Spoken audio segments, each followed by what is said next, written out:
जगद्गुरू संत तुकाराम महाराजांच्या पालखीचा पहिला मुक्काम जो आहे तो इनामदार वाड्यामध्ये असणार आहे। आपण पाहतोय की जगद्गुरू तुकाराम महाराजांची पालखी जी आहे ती मंदिराला नगर प्रदक्षिणा झाल्यानंतर या ठिकाणी इनामदार वाड्यामध्ये मुक्कामासाठी विसावलेली आहे।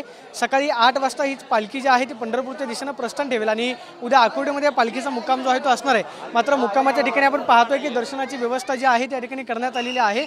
मंदिरामध्ये ज्या मानाच्या दिंड्या होत्या त्या दिंड्या ज्या आहेत त्या नगर प्रदक्षिणा करतात आणि त्यानंतर पालखी जी आहे ती इनामदार वाड्यामध्ये घेऊन येतात।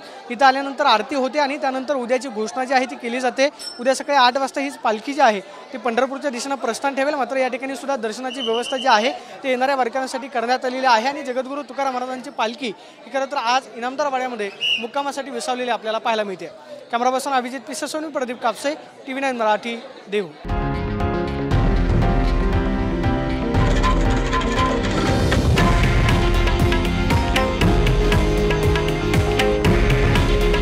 हे आहे देशातील नंबर 1 न्यूज नेटवर्क आणि आपण पाहत आहात TV9 मराठी।